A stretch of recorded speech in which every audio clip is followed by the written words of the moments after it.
Hola familia, it's Alex. Thank you guys so much for tuning in today. So as you guys can see from the title, today I'm doing my Pan That Face palette update for you guys and updating you guys on the last two palettes that I rotated in this month. I have a lot to say about them because I'm very excited about them and I technically don't want to let them go, but that's the whole point of rotating your palettes, Alex. Duh. So if that's something that interests you, stay tuned. But first, you're new to my channel, welcome to the familia. My name is Alejandra. I'm an eyeshadow enthusiast with a dash for Japan. If that is something that interests you, subscribe, join us. And now let's get on with this update.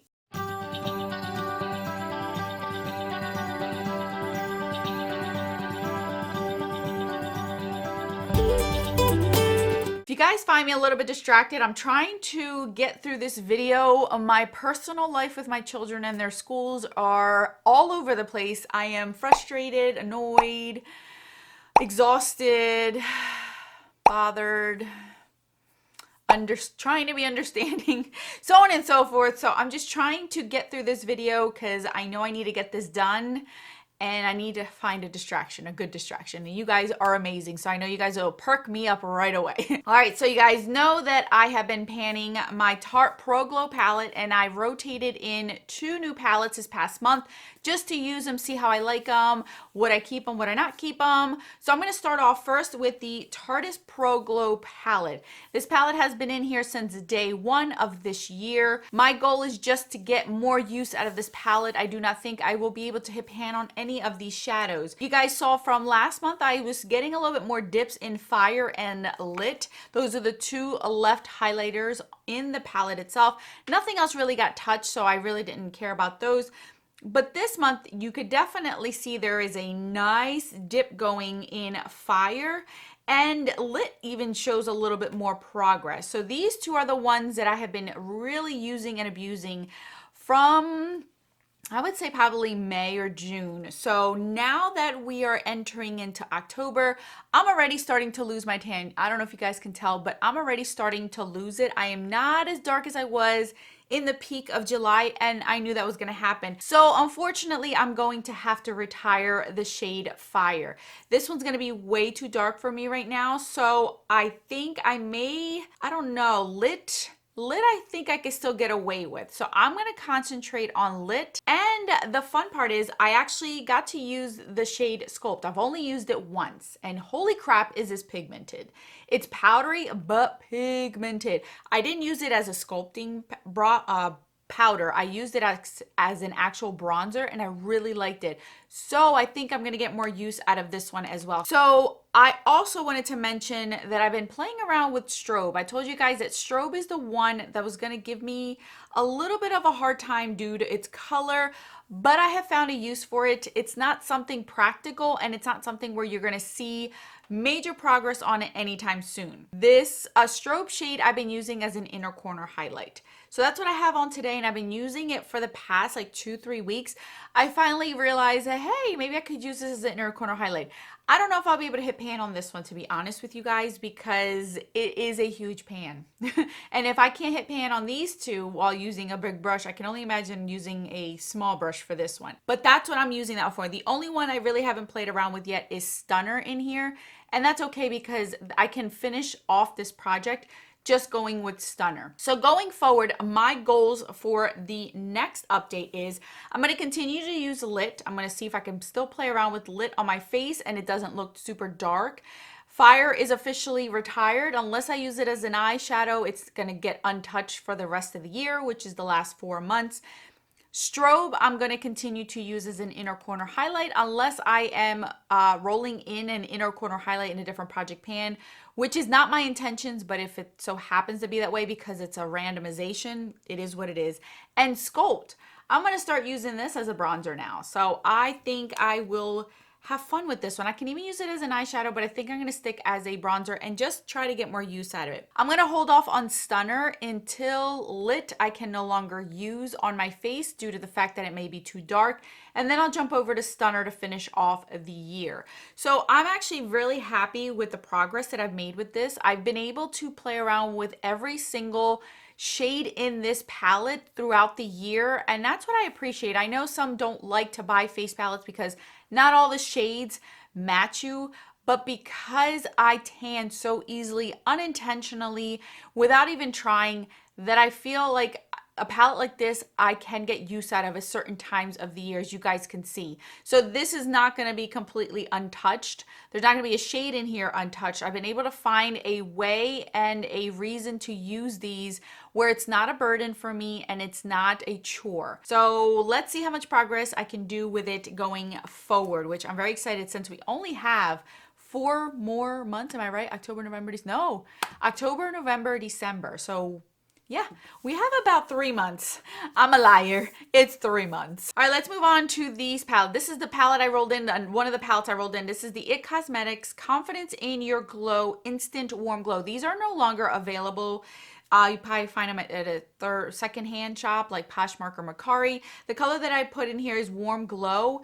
You guys, oh my goodness. I know a few of you had mentioned that maybe I could pan this. You guys, this is ridiculously pigmented that all I had to do was bounce my brush in it. This looks like I did not touch it. If you look at it up close though, you can see some brush strokes in it, but it's not that noticeable.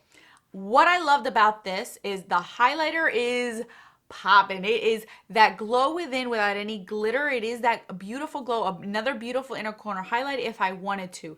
The blush is beautiful, again pigmented. It shows on the face. Bronzer is really good as well, but what I personally love the most is the fact that these two right here mix together, because unless you're using a very small bronzer brush, you cannot not get the blush. So I'm getting like a bronzer look, which I personally appreciated because this is a little bit deeper.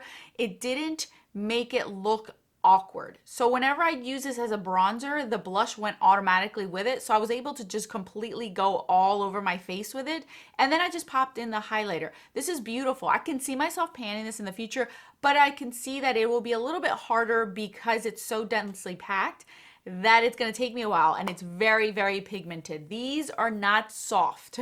You got to have a soft hand with them because they really show up. And my other palette that I brought in was the Becca Chloe Malika one, the quad that they had in here, the darker version. I had a blast with this one, you guys. I had a blast. Can you guys see that? It doesn't even look like I used it. It is beautiful, beautiful, all of it.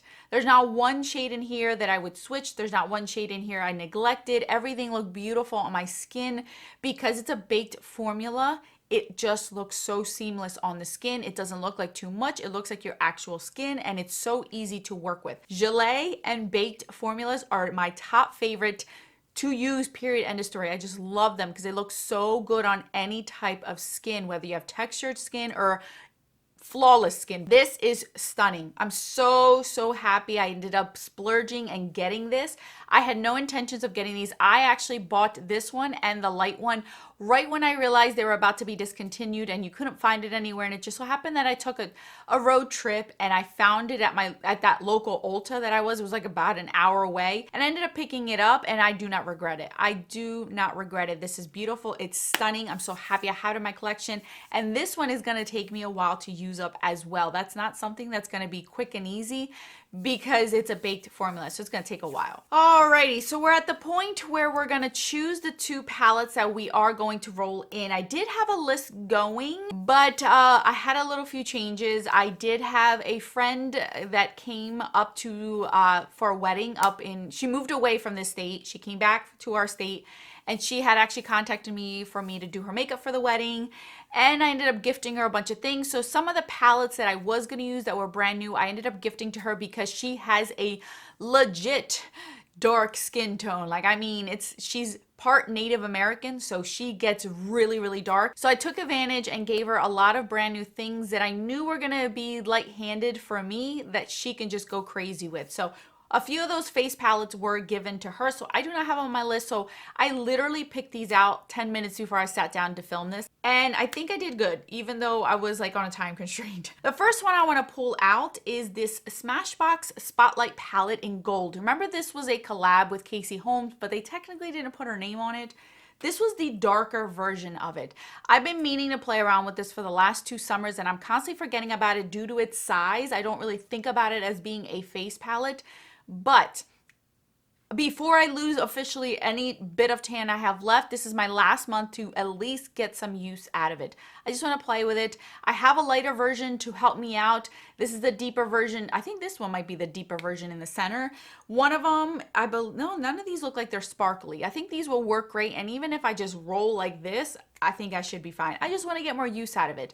More use out of it. When I want to take a break out of the Tarte one, I want to get use out of this one. So I am going to roll this one in for those days that I just want to do my own thing. And the other palette that I'm going to choose, this is a contender for next year. I'm just playing around with it again because it is I think it is my oldest face palette that I do own.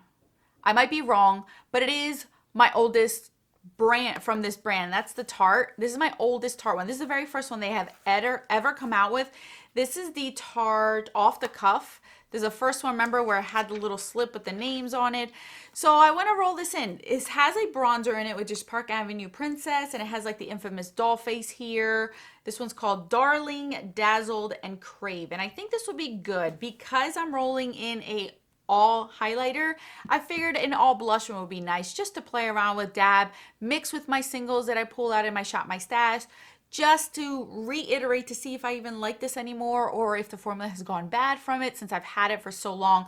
But as you guys can see, it looks barely untouched, but Tarte products like that are very hard to wear off. So I'm going to see if now, with me having it a few years, if the formula has gone bad. But I just want to play around with these. There is no if, and, or buts. There is no times that I want to, tally it up, do, none of that. I just want to play. And I enjoy doing that, especially with these kind of things, because I'm starting to get an idea of which formulas are easy for me to pan and which ones are going to take a little bit harder for me to mix and match every year, because I always like to pull in two different face palettes, a hard one and an easy one, so that way you guys aren't bored. And I think that I'm so happy that I took the rest of this year to play just to see, because I did not have a clue with a lot of these formulas what they were like because they were all brand new. And now I have a little bit of an indication and kind of like a path to know where I'm going to head for at least the next few years. Alrighty guys, that is it. That is all that I have for you guys. Thank you guys so much for watching. I'll put more videos on the screen for your enjoyment. Until then, adios.